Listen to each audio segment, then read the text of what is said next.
Asmika, wake up. Oh. We're on. Oh, we are? Yeah. Oh.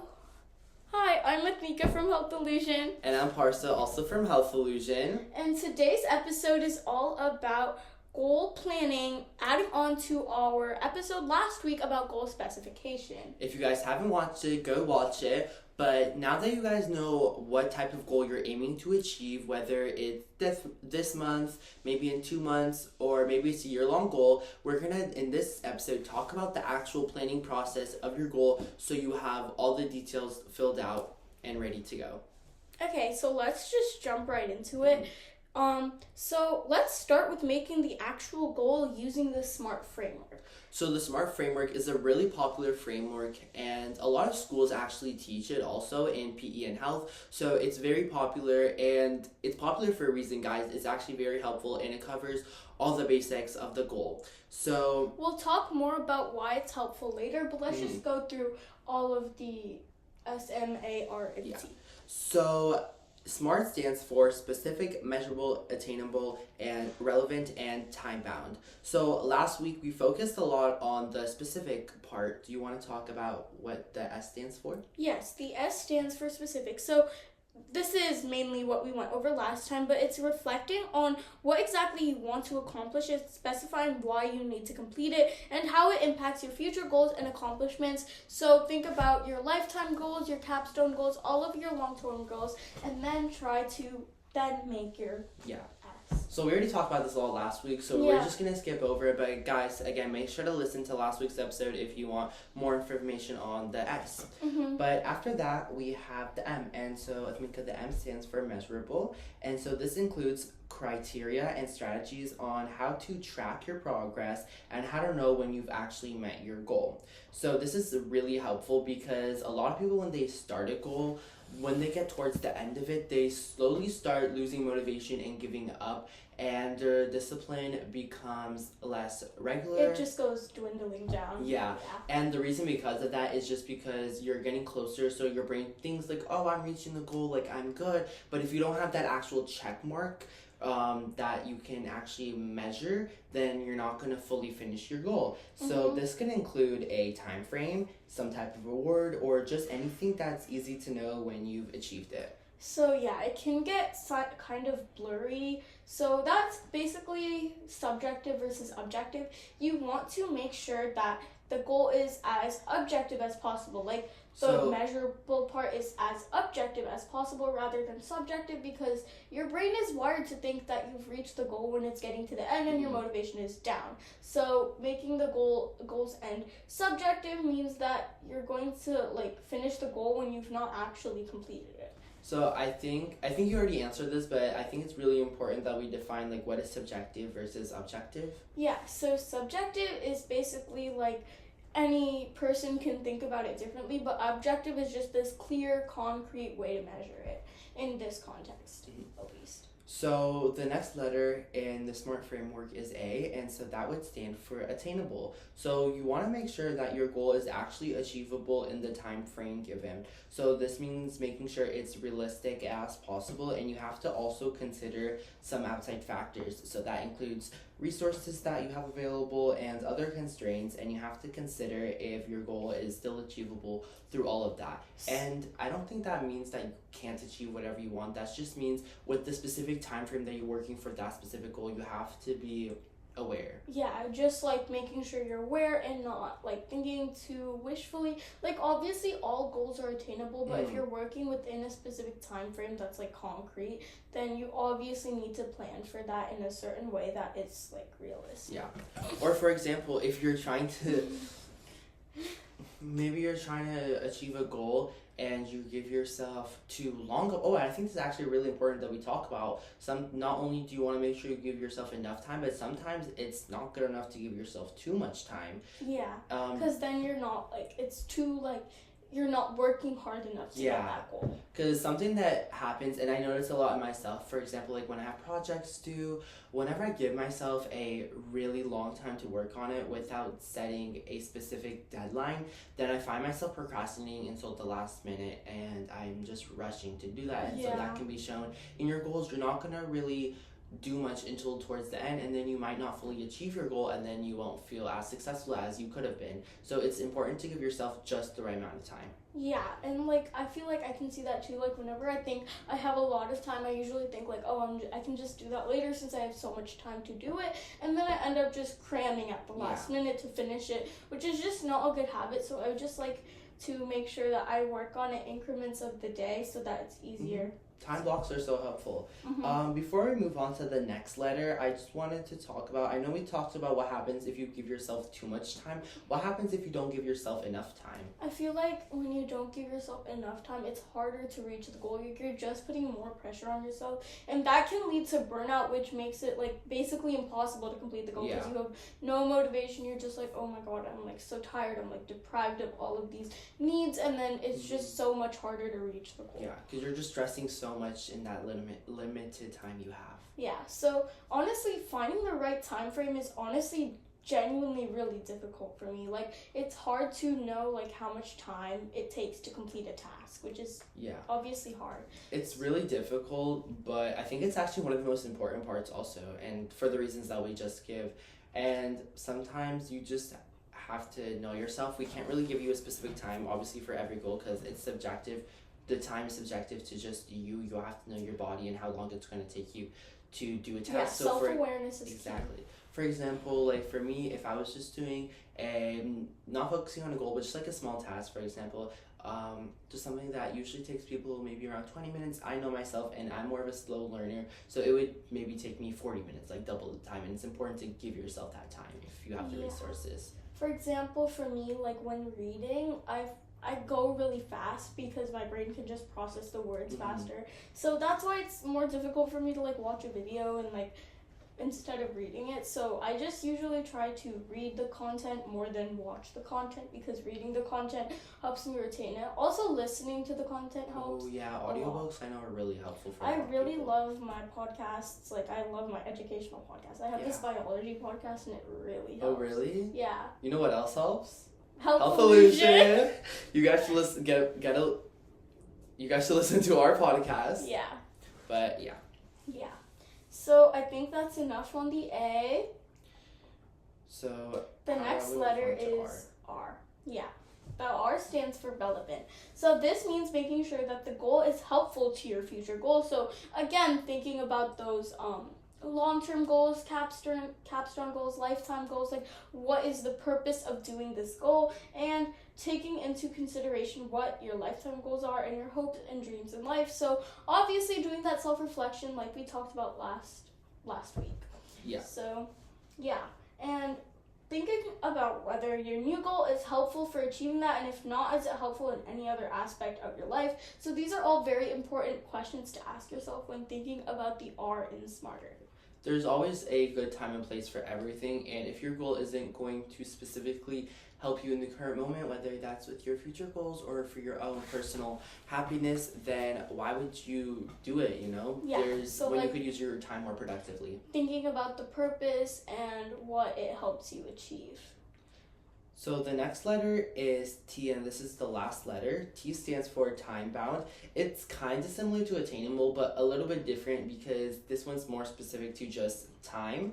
So for time bound, you want to make sure that you won't slack off on your goal. So some tips to help out with that is that you want to set a specific deadline for your goal to make sure that it not only helps and aligns with your future goals, but it's also helpful to what you're doing at a specific point in the future. So this is kind of similar to what we talked about in relevance.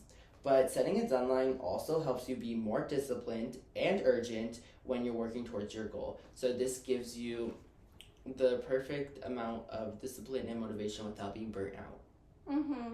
So can we just take a moment and think and like plug some goals into the SMART framework? Yeah. So how about we do 2 examples and we go through the whole framework? Yes. So for the first example, this is a physical wellness goal of mine. I really want to be able to run a full mile. Okay, that's like a great goal. I love that. Thank you, because I'm really trying to work out again, and as we're slowly getting through winter, I want to go outside instead of just working inside to get fresh air also. And so I feel like running is a perfect way to do that. Yeah, I completely agree. So let's put it into the S for specific. Let's reflect on what exactly you want to accomplish. So the specificity of that is running the full mile. Yeah, run a full mile without like walking or slowing down, so like at a constant speed. So consistency throughout the entire run. Yeah. And why do you need to complete this goal, Arsa? So the reason I want to complete this goal is for my own physical wellness and being, and also just to have better stamina. Because I'm a pretty fast runner, but when I'm running like longer distances, I get tired really easily, and so I just want to work on my own like cardiovascular health. Yeah, that's a great way. And how does this impact your future goals and accomplishments? So this is going to help me in the future if I want to do any sports, because I'm considering maybe doing track and field, so that would be very helpful, obviously.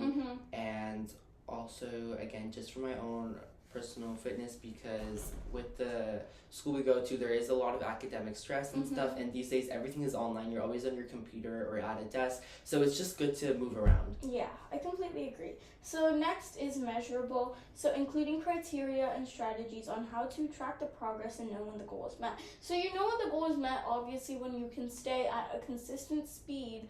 So I think you could measure this by using like an Apple Watch or something to track your MPH and just running that full mile. So this is obviously more objective considering how it's a specific 1 mile and you can measure the MPH and you can use an Apple Watch, and there's plenty of apps you can just download on your phone. Yeah, so there's a lot of resources to make this measurable.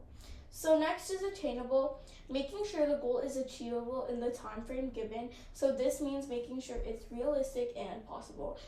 What's your time frame for this goal? My time frame for this goal is, so it's currently January. I would like to be able to run a mile, honestly, maybe by like in a month.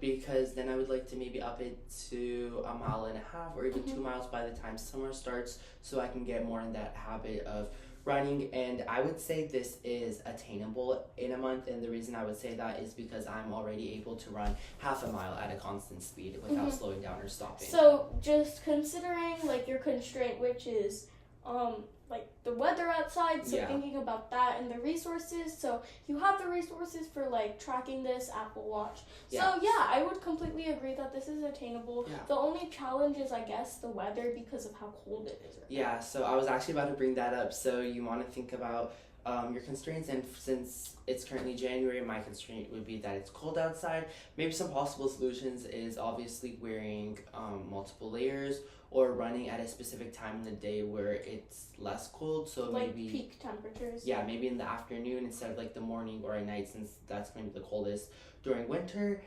And a really important part of knowing if your goal is attainable is knowing where you currently are at. So you want to reflect, and like I said, I can already run 1/2 mile at a constant speed. Yeah, so we can see like how much you have to grow from that point to the goal point. Yeah. Next is relevant. So I think we already touched on this, but let's just go through it again. This is helpful to your future goals because you obviously want to do track and field, and I feel like it is relevant. Like, it's a relevant goal that you've made, and it also just helps an aspect of your life, which is fitness and health. So that's also important. Really important aspect.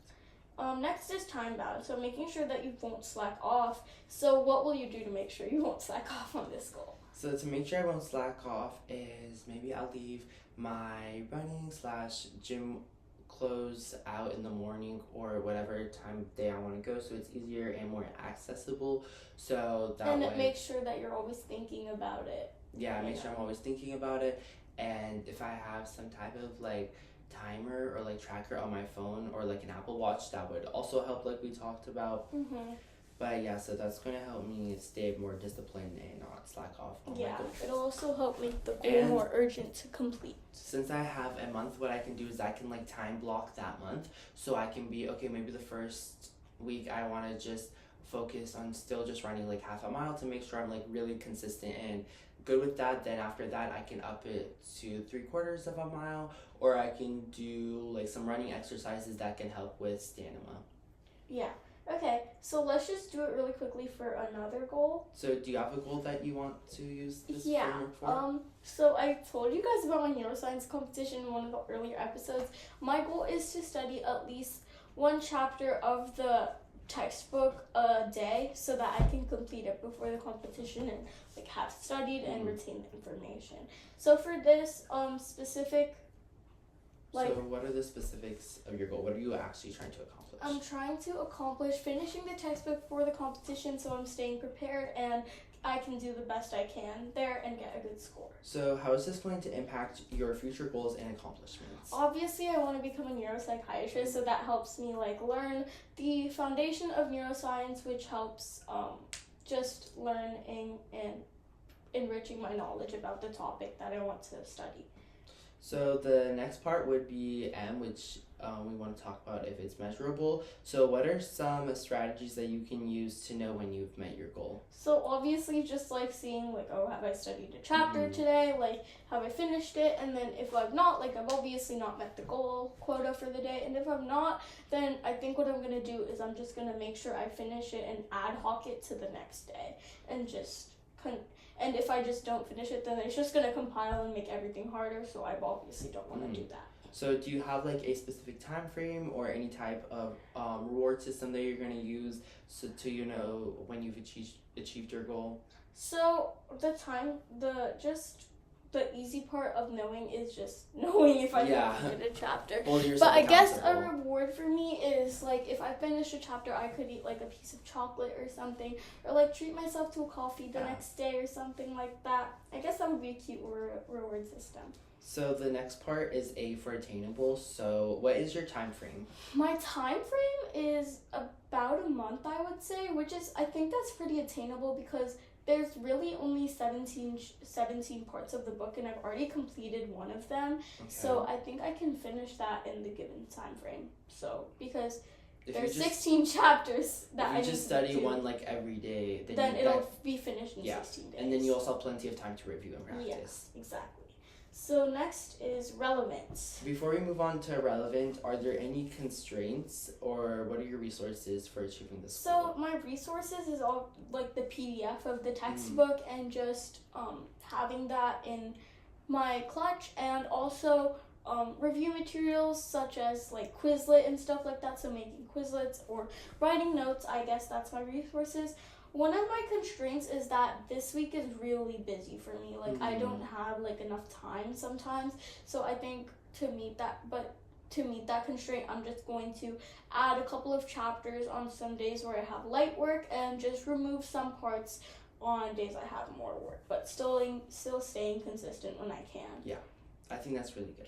So next is relevant. So how is this going to help? I think we already touched on this obviously, but just to review, how is this goal going to be helpful to your future goals? This goal is going to be helpful to my future goals because it'll help me really learn about neuroscience and just have a foundation.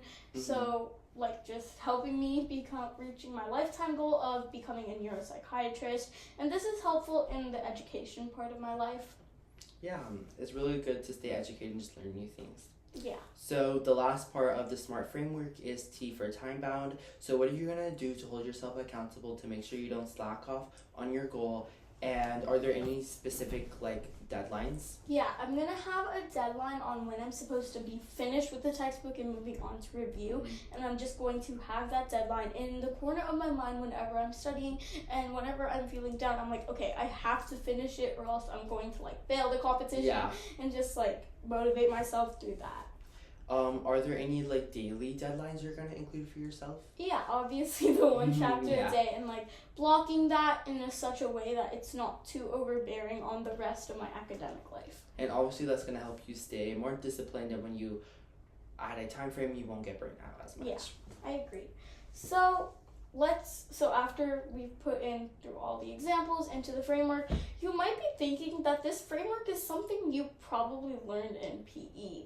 But why does it work? So this is explained by Dr. Diaz in an article about the SMART framework, and she discusses how goal setting activates the prefrontal cortex, which is the front part of your brain, the area of the brain responsible for executive functioning, planning, focus, and emotional regulation. And when the prefrontal cortex is engaged in use, it reduces activity in the brain's stress response centers, which helps regulate emotions and prevents you from becoming overwhelmed. And by breaking large, stressful challenges into step-by-step goals, you can shift from a state of uncertainty, which fuels anxiety, to one's clarity and control. So I think this just connects back to what we were saying this whole time about giving yourself the perfect amount of time, and when you know exactly what you want to achieve and in the time frame, it keeps you disciplined instead of getting burnt out. Yeah, and it also helps like chunking it and making it more step by step, which helps you become less overwhelmed when thinking about this big reaching goal. And instead you stay more focus oriented.